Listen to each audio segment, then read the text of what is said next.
शिवोम हरि शिवोम हरि शिवोम हरि। हर हर महादेव। दोस्तों, जय श्री महाकाल। सभी बंधु बांधवों सब पर जो है, सभी दर्शकों पे, श्रोताओं पे जो है महाकाल की कृपा बनी रहे और उनके परिवार में जो है सुख समृद्धि बनी रहे, धन धान्य बना रहे। तो दोस्तों तो सूत जी कह रहे हैं कि हे मुनि,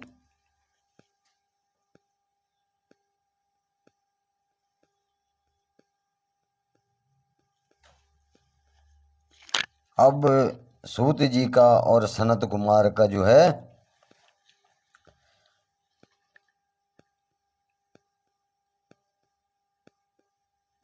वार्ता हो रही है कि शिव पुराण को सुनने मात्र से ही जो है पापियों का पाप जो है मुक्त हो जाता है। तो सूत जी सनत कुमार से कह रहे हैं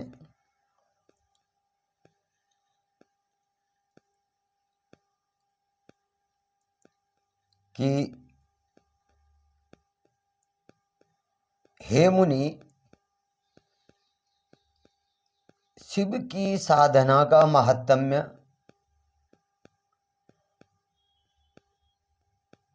प्राचीन काल में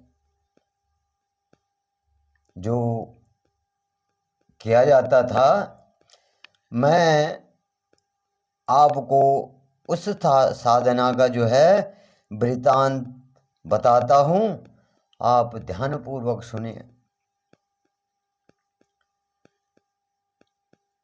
बहुत समय पहले की बात है। पाराशर मुनि के पुत्र, पाराशर नाम के एक ऋषि थे। उनके पुत्र जो थे गुरु व्यासदेव जी सरस्वती नदी के तट पर तपस्या कर रहे थे।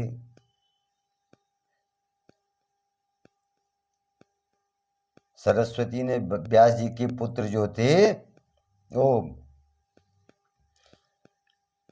पाराशर मुनि के पुत्र जो थे व्यास जी सरस्वती नदी के तट पर जो थे तपस्या कर रहे थे।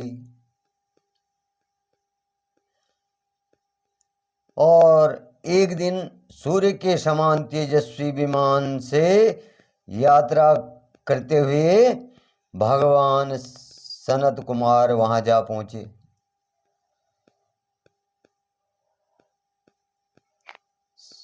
सनत कुमार जो है वहां पहुंच गए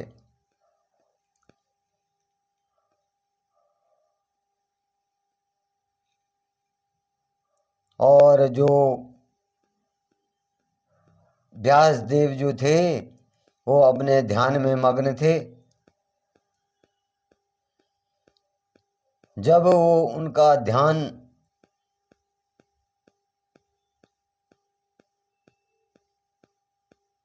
वो अपने ध्यान से जो है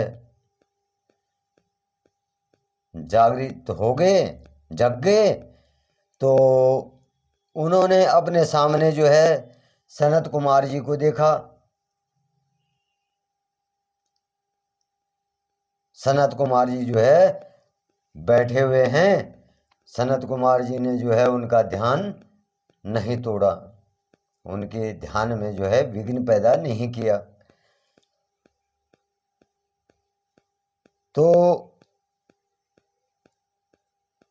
व्यास जी जो है उनको देख करके तुरंत खड़े हो गए और उनके चरणों का स्पर्श करके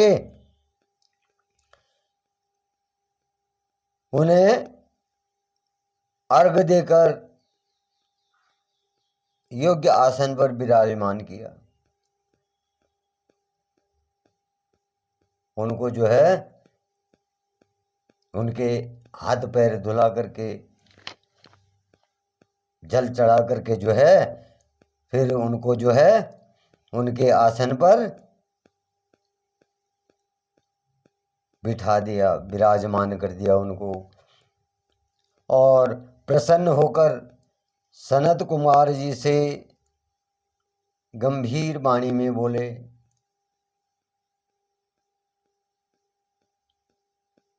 मुनि तुम सत्य का चिंतन करो।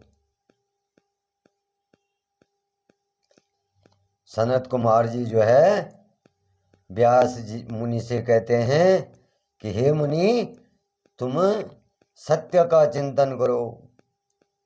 सत्य पार ब्रह्म परमेश्वर वही सत्य है, तो उनका चिंतन करो और सत्य तत्व का चिंतन करके ही श्रेय प्राप्ति होती है। कोई भी मनुष्य जो है झूठ बोल के जो है अपने कार्य को सिद्ध करेगा तो एक बारी के लिए तो उसका कार्य सिद्ध हो जाएगा, लेकिन जब इस झूठ का पता लगेगा तो 100 लोगों में जाएगा कि यार उसने झूठ बोल के जो है अपना काम सिद्ध करा, वो तो झूठा है। लेकिन जो सत्यवादी होता है,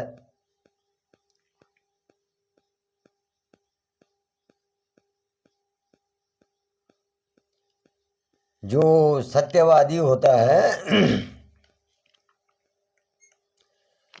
तो उसका उस समय काम कठिनाई से निकलेगा, लेकिन अंत में सत्य की विजय होती है।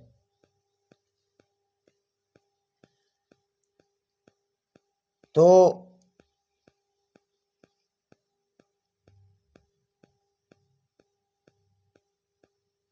जो है सनत कुमार जी कह रहे हैं व्यास जी को कि तुम सत्य का मार्ग पकड़ो और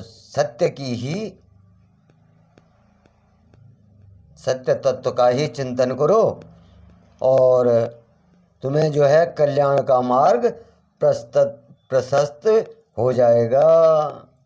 सत्य का मार्ग अगर तुम चुनोगे तो वो जो है उसका ध्यान, सत्य का ध्यान करोगे तो आपका मार्ग प्रशस्त हो जाएगा। और सत्य का मार्ग ही कल्याणकारी है। यह जब जीवन में आता है तो सब सुंदर हो जाता है। सत्य का अर्थ है सदैव रहने वाला। झूठ तो कुछ दिनों का होता है ना। कहा ना मैंने कि अगर कोई आदमी अपना जो है कार्य जो है झूठ बोल के सिद्ध करता है तो उसकी प्रशंसा नहीं होती। उसको लोग फिर गालियां देना शुरू कर देते थे कि वो तो झूठा है, वो झूठ बोल करके जो है अपने कार्य करता है, उसने झूठ बोल करके ऐसा करा। तो एक आदमी से झूठ बोलेगा तो 100 आदमियों के पास वो झूठ चला जाता है, तो उसकी थू होने लगती है। और सत्य मार्ग पर जो चलता है तो उसे लोग कहते हैं यार वो तो कभी झूठ नहीं बोलता है, उसका कहना तो सही हुआ होगा, ऐसा जरूर हुआ होगा, वो सच बोलता, वो झूठ नहीं बोलता कभी। तो वही जो है जो सत्य होता है वो हमेशा रहता है और झूठ जो है कुछ दिन के लिए ही रहता है।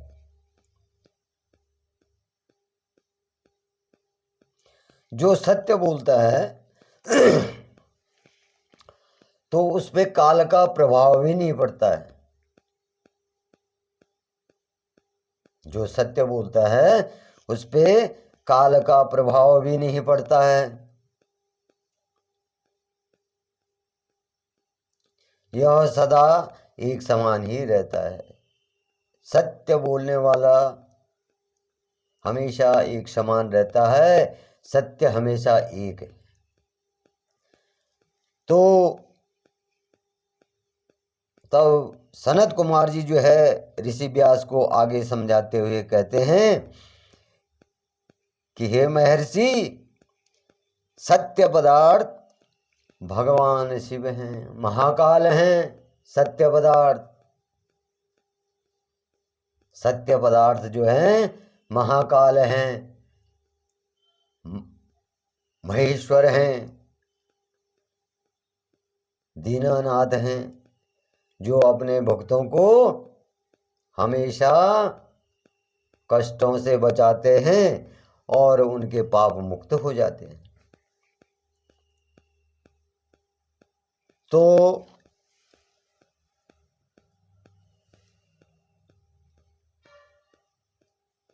भगवान शंकर का श्रवण कीर्तन और मनन ही जो है बोले मोक्ष एवं धन धान्य की प्राप्ति है। तो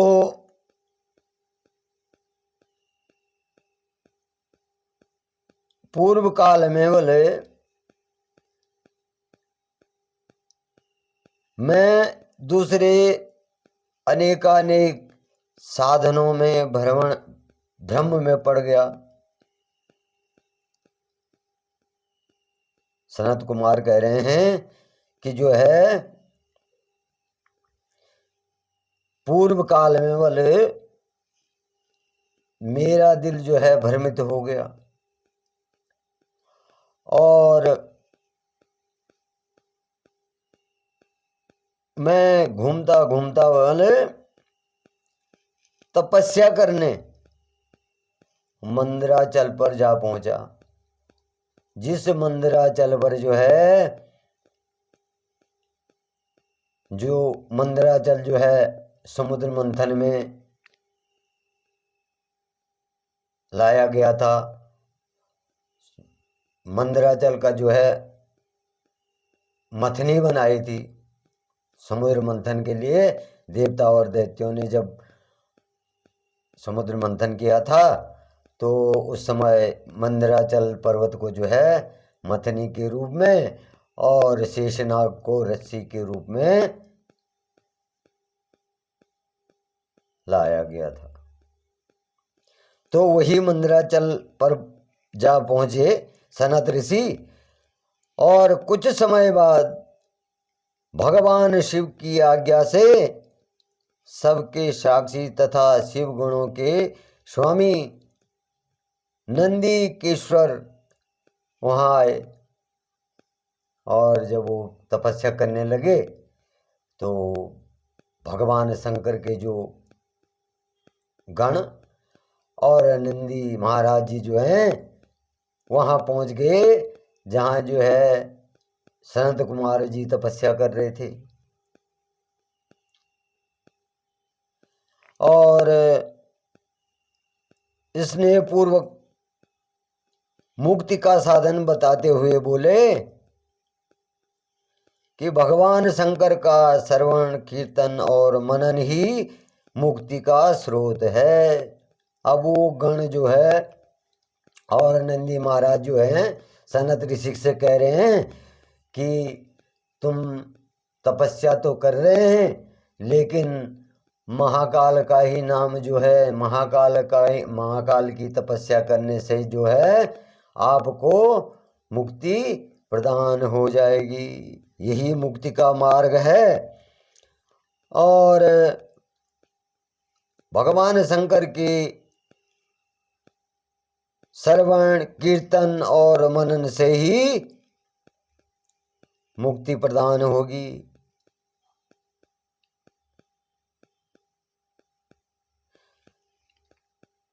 वो कह रहे हैं कि स्वयं जो है महादेव ने जो है ये बात हमको बताई है। तो तब वो कह रहे हैं कि तुम भी जो है इन्हीं साधनों का अनुष्ठान करो। वो गण कह रहे हैं, शिव गण कह रहे हैं कि तुम भी जो है इन्हीं साधनों का अनुष्ठान करो। तो जब सनत कुमार जी ने व्यास जी से ऐसा कहा तो वो अपने अनुगामियों से जो है सनत कुमार ब्रह्मधाम को चले गए। सनत कुमार जो है व्यास जी को ये बातें बता करके और अपने धाम को चले गए। और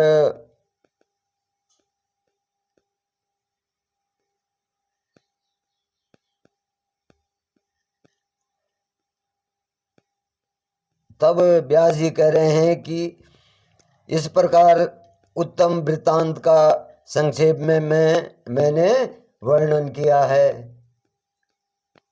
व्यास जी कह रहे हैं कि मैंने जो है शिव उसके बाद जो है महाशिव पुराण का संक्षिप्त में वर्णन किया है।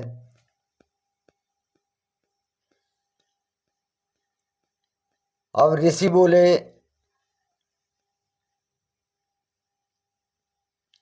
सूत जी, और सूत जी ने जो है ऋषियों को कहानी सुना रहे हैं कि भगवान महाकाल का जो शिव पुराण है उसकी व्याख्या जो है सनत कुमार ने व्यास जी को कही। और सनत कुमार कह रहे हैं कि मैंने खुद जो है भगवान शंकर की तपस्या करी और वही जो है मुक्ति के दाता हैं, अपने भक्तों को सर्वस्व देने वाले हैं। वो बिना मांगे ही सब कुछ दे देते हैं और बिना कहे ही जो है सब कुछ जानते हैं। तो फिर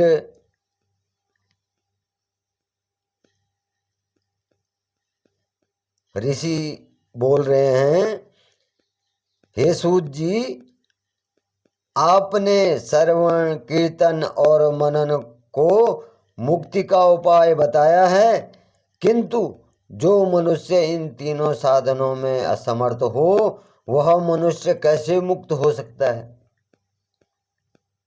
वो कलयुग में कह रहे हैं कि कलयुग में जो है जब इन कीर्तन श्रवण मनन से अगर कोई मनुष्य जो है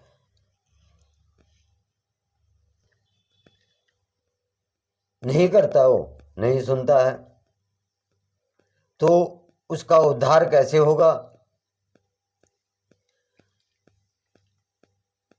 तो ऋषि कह रहे हैं कि किस कर्म को करने से जो है उसको मोक्ष की प्राप्ति होगी। वो जो है ऋषि लोग जो हैं सूत जी से पूछ रहे हैं। तो तब सूत जी कह रहे हैं कि हे शौनक जी,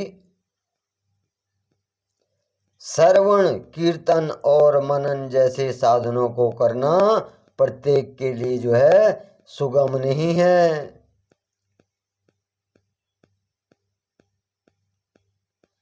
ये चीजें जो है श्रवण कीर्तन मनन करना ये हर एक के वश की नहीं है।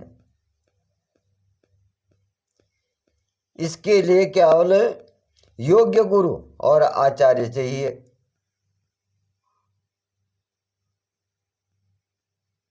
योग्य गुरु और आचार्य चाहिए।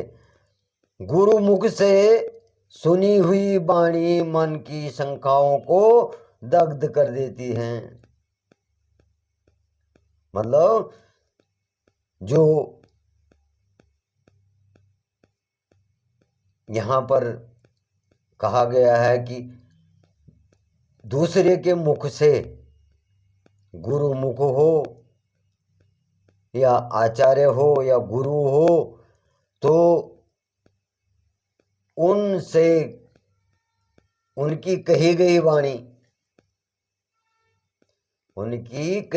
वाणी जो है मन को दग्ध कर देती है।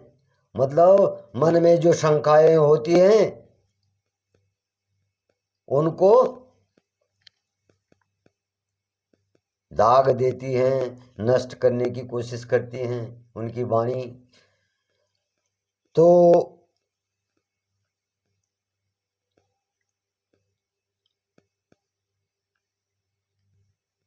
गुरुमुख द्वारा बोले सुने तत्व द्वारा शिव के रूप स्वरूप के दर्शन और गुणानुवाद में रसानुभूति होती है। वो जिस प्रकार से कथा करते हैं, कथा पढ़ते हैं, समझाते हैं, तो उनकी वाणी में बोले रस का अनुभव होता है।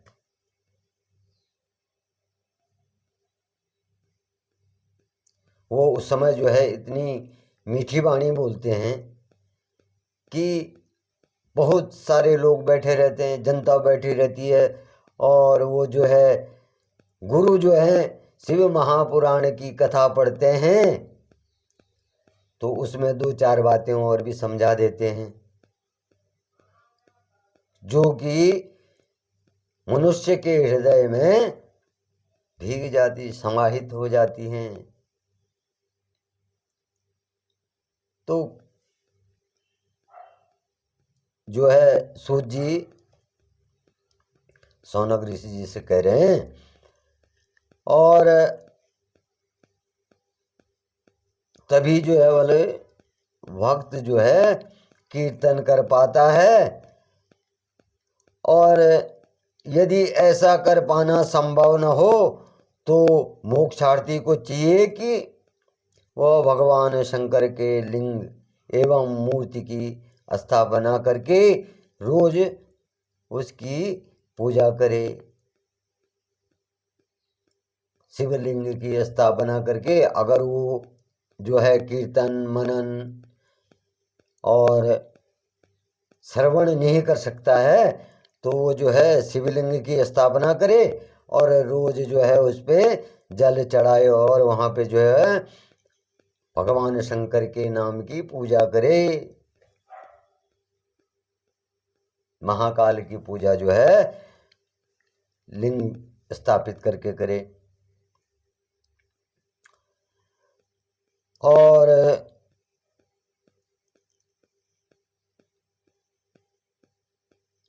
संसार सागर से पार हो सकता है लोग अगर वो भगवान शंकर की लिंग की पूजा करेगा तो वो संसार से पार हो जाएगा।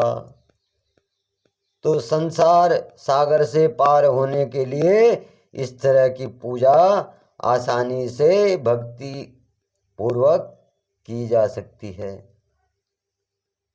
तो दोस्तों अगर कोई शिवलिंग स्थापित नहीं कर सकता तो जहाँ भगवान महाकाल के भगवान शिव के लिंग होते हैं मंदिरों में, तो वहाँ जाकर आप जल चढ़ा सकते हैं, पूजा अर्चना कर सकते हैं।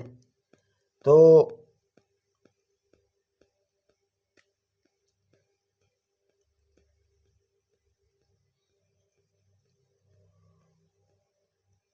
अब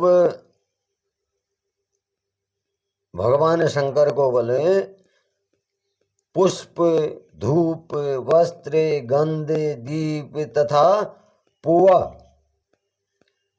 और तरह तरह के भोजन नैवेद्य के रूप में अर्पित करने चाहिए। श्री शिव जी जो हैं ब्रह्म रूप और निष्कल अर्थात कला रहित भी हैं। भगवान शिव ब्रह्म रूप भी हैं और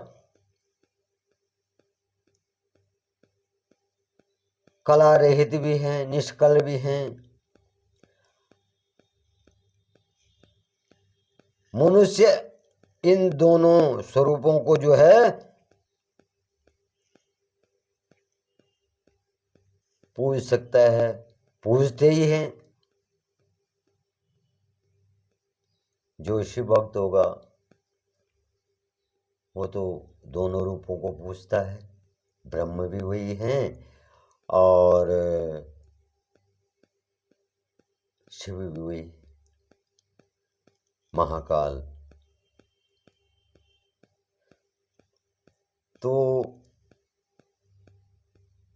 शंकर जी को ही ब्रह्म पदवी भी प्राप्त है। कलापूर्ण भगवान शिव की मूर्ति जो है, कलापूर्ण मतलब जो बनाई गई हुई मूर्ति है, जो मनुष्यों द्वारा बनाई गई मूर्ति है। तो वेदों ने इस तरह की पूजा की आज्ञा प्रदान की है। जो मूर्तियां बनाई गई हैं भगवान महाकाल की, तो उन मूर्तियों को भी आप स्थापित करके पूज सकते हैं। वहाँ पर भी उन मूर्तियों के आगे बैठकर भी जो है आराधना पूजा पाठ कर सकते हैं। अब यहाँ फिर सनत कुमार जी की कथा प्रारंभ हो रही है। तो जब जो है सनत कुमार के पास जो है शिवगण आए, नंदी महाराज आए, तो सनत कुमार जी जो है नंदी महाराज से पूछ रहे हैं कि पूर्व काल में उत्पन्न हुए लिंग वीर, अर्थात वीर मतलब मूर्ति की उत्पत्ति के संबंध में आप हमें बताएं।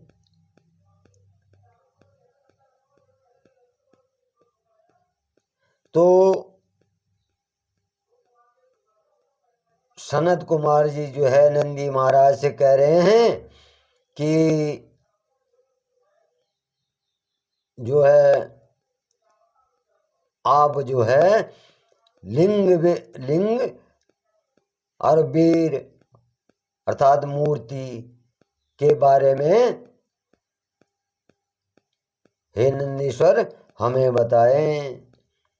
तो नंदिकेश्वर ने बताया, हे मुनि, प्राचीन काल में एक बार ब्रह्मा और विष्णु के मध्य युद्ध हुआ।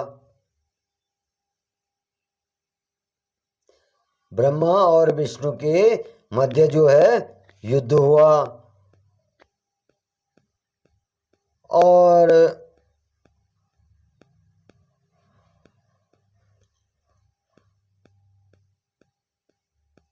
उनके बीच जब उनमें युद्ध हुआ तो उनके बीच जो है स्तंभ रूप में शिव भगवान प्रकट हो गए, महाकाल प्रकट हो गए वहाँ दोनों के बीच में। तो तीनों रूप जब एक ही हैं तो उन्होंने भी वहाँ प्रकट होना ही था। ये तो आपस ही में लड़ रहे हैं। तो भगवान महादेव जो हैं वहाँ प्रकट लिंग रूप में प्रकट हो गए और इस प्रकार उन्होंने पृथ्वी लोक का संरक्षण किया।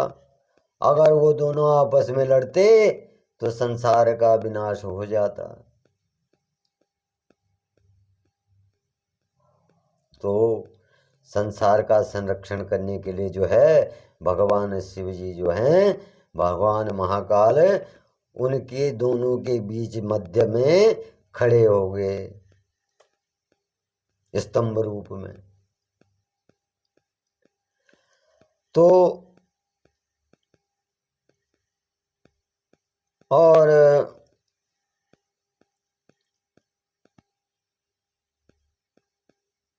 उसी दिन से जो है महादेव जी का लिंग के साथ साथ मूर्ति पूजन भी जगत में प्रचलित हो गई। वो तो वहां पर जो है दोनों के मध्य में जो है वो लिंग उत्पन्न हो गया, और जब वो प्रकट हुए तो मूर्ति रूप में जो है उनकी, जब उस लिंग से भगवान शंकर प्रकट हुए तो वहां पर क्या होगी, मूर्ति होगी, वो साक्षात हो गए। तो दोनों की पूजा जो है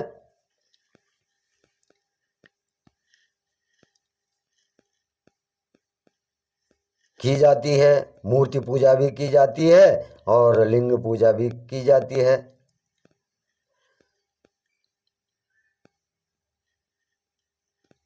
देवताओं की साकार अर्थात मूर्ति पूजा उसी दिन से होने लगी, और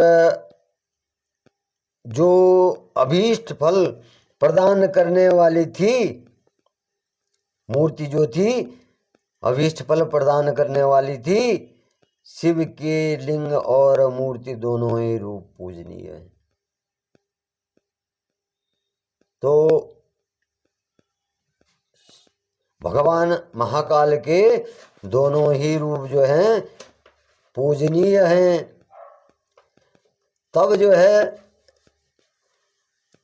नंदी महाराज बोले, पूर्व काल में, बोले पूर्व, इससे पहले का जो समय होता है वो पूर्व काल कहा जाता है। तो जो समय बीत गया है, पूर्व काल जो है, उसमें बल श्री विष्णु अपनी पत्नी लक्ष्मी जी के साथ शेषनाग की शैया पे शयन कर रहे थे। भगवान विष्णु मां लक्ष्मी के साथ में शेषनाग की शैया पे जो थे शयन कर रहे थे। तब जब ब्रह्मा जी वहां पहुंच गए, जब ब्रह्मा जी वहां पहुंच गए तो विष्णु जी को वो क्या करने लगे, पुत्र कह के पुकारने लगे।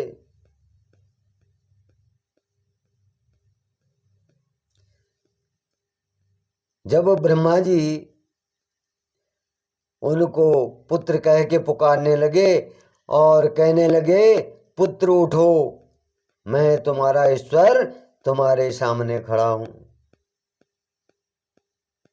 भगवान विष्णु के ईश्वर और पिता बन रहे कौन, ब्रह्मा जी, जो कि भगवान विष्णु की नाभि से उत्पन्न हुए कमल में उत्पन्न हुए थे। उस कमल में उनका जन्म हुआ था, और वो जो है भगवान विष्णु को कह रहे हैं कि पुत्र उठो, तुम्हारा भगवान तुम्हारे सामने खड़ा है। तो जब ब्रह्मा जी ने ऐसा कहा तो यह सुनकर के जो है भगवान विष्णु को क्रोध आ गया। भगवान विष्णु जो है क्रोधित हो गए, और क्रोध हुआ तो उन्होंने अपने क्रोध को वश में करके और शांत होकर के कहा, पुत्र तुम्हारा कल्याण हो।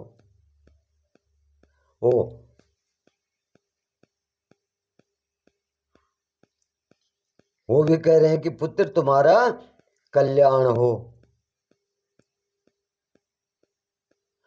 तो भगवान विष्णु कह रहे हैं ब्रह्मा जी को कि पुत्र, तुम अपने पिता के पास कैसे आए, कैसे आना हुआ तुम्हारा। भगवान विष्णु नारायण भी जो ऐसा कह रहे हैं ब्रह्मा जी को कि पुत्र अपने पिता के पास कैसे आना हुआ तुम्हारा। तो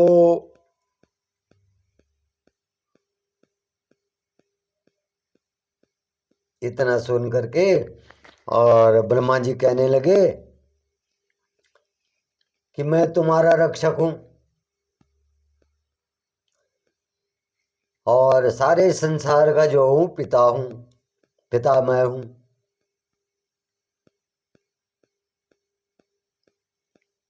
और सारा जगत जो है मुझ में निवास करता है। ब्रह्मा जी जो है भगवान विष्णु से कह रहे हैं, भगवान नारायण से कह रहे हैं कि मैं तो सारी सृष्टि का दादा हूं, पिता मैं। और सारी सृष्टि जो है मुझ में समाहित है।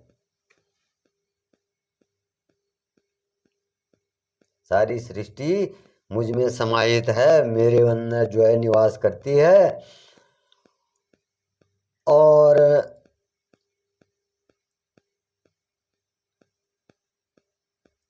इस प्रकार से जो है ब्रह्मा जी भगवान विष्णु को कह रहे हैं। तब भगवान विष्णु कह रहे हैं तू तो मेरी नाभि कमल से उत्पन्न हुआ। उनमें जो है बहस होने लग गई। भगवान विष्णु और ब्रह्मा जी में जो है आपस में बहस होने लगी।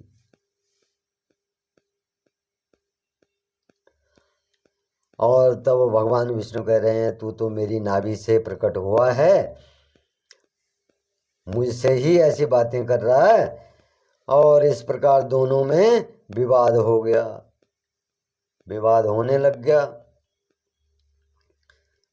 और तब वे दोनों अपने को प्रभु कहते कहते एक दूसरे का वध करने के लिए तैयार हो गए। वो फिर लड़ने लग गए, युद्ध करने लग गए, एक दूसरे को खत्म करने के लिए, एक दूसरे को मारने के लिए तैयार हो गए।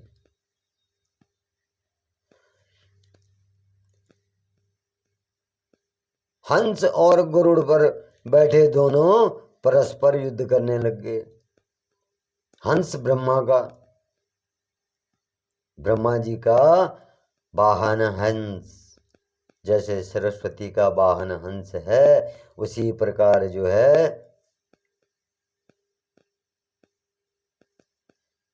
भगवान विष्णु का वाहन गरुड़ है।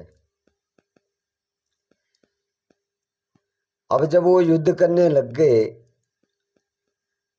तो ब्रह्मा जी के कुपित हो जाने से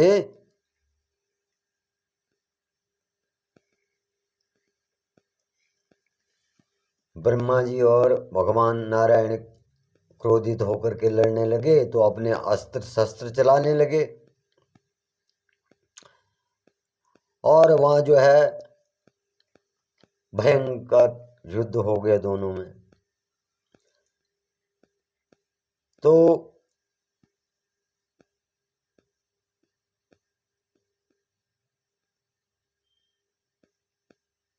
परस्पर आघातों से वो जो है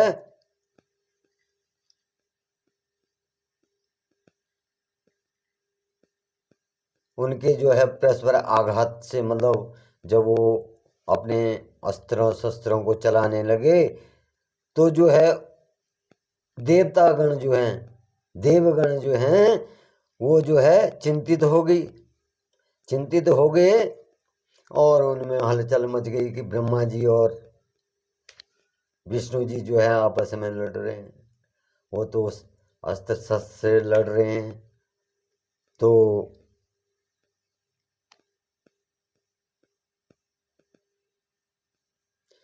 सभी देवता लोग घबराए और त्रिशूलधारी भगवान महाकाल के दरबार में पहुंच गए। कैलाश पर्वत पर भगवान शंकर के यहाँ पहुंच गए और और भगवान शंकर को सारी स्थिति समझा दी, सारी व्यथा कह दी। तो तब क्या भगवान शिव अपनी सभा में उमा जी के साथ में सिंहासन पर विराजमान थे।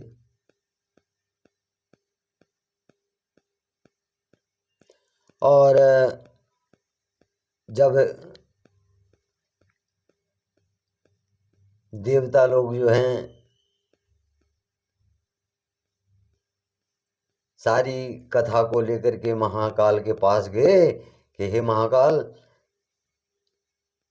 वहाँ जो है विष्णु और ब्रह्मा जी में जो है युद्ध हो गया और वो आपस में तो अस्त्र शस्त्र चला रहे हैं।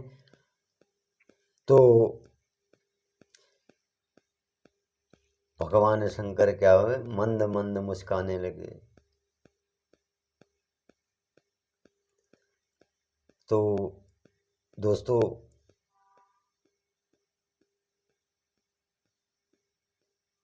आज इस कथा का जो है मैं यहीं पे समापन करता हूँ। और आप लोगों से निवेदन है कि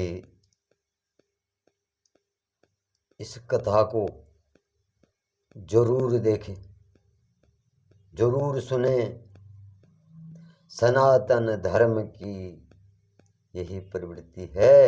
इस कथा को सुनने से आपके जो है दुख दूर हो जाएंगे और अंत जब आएगा तो आप भगवान शिव के धाम को प्राप्त करेंगे। तो ये दोस्तों शिव पुराण है और शिव पुराण का महात्म्य जो है बहुत बड़ा है।